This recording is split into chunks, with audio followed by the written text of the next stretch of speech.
Театр десек эле эң алгач сахнада ойногон чебер актерлор биздин эсибизге келет эмеспи? Дал ошол өнөр адамдарынын сахна артындагы жашоосу кандай болду экен? Ал жактагы кызыктар жана элге көрүнбөгөн түшүктөрү туурасында биз азыр сиздер менен чогуу билмекчибиз. Кеттик.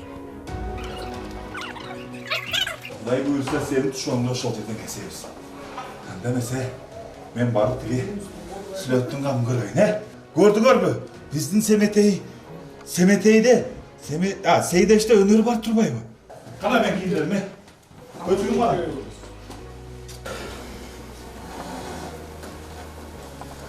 Бир эле окуяны көрөрманга жеткирүү үчүн сахна артында жоон топ команданын мээнети чоң.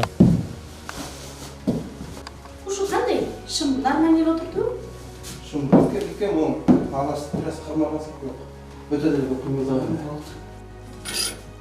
Эл көрбөгөн сахна артындагы жашоосу кызык окуяларга бай жана анчейин байкалбаган кыйынчылыктары дагы бар.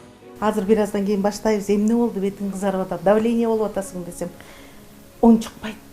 Ой, айтчы десем эле, эми көйнөгүңүздү күйгүзүп алдым дейт. Окуям чыккан атсак эми күйүп калып турам, киши өлдү беле деп эле шашып эле аны тиягына мындайынан кылып. Үстүндө желбирөгүч санчо бар, санчо бар болчу, панчо бар болчу. Ошону тескерисине мындайынан эле кыйшайтып жабага алып эле чыгып калдык.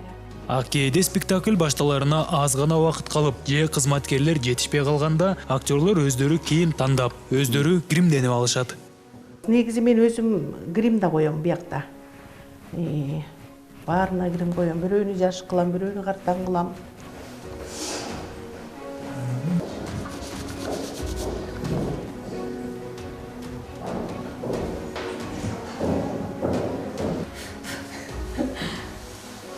Мурут сакалдарды туура эмес чаптаган учурлар деле болуп калат.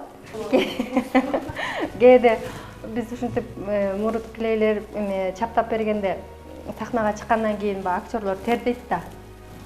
Тердеп, нары жылкынып, бери жылкынып ойногондо кээде сакалдарыбыз, муруттарыбыз түшүп калган күндөр деле болот.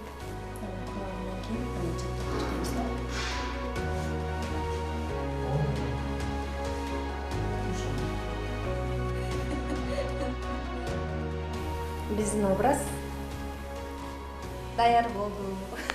Ардактуу көрөрмандар, биз ойлочубуз негизи сахна адамдарын чыгып эле аткарып коет деп, бирок чынында ушул коюлган гримди дагы туура алып жүрүү бул өзүнчө бир чеберчилик, өзүнчө бир татаалыкты туудурат экен. Сыймык Барманов, Бексултан Рахатбек уулу.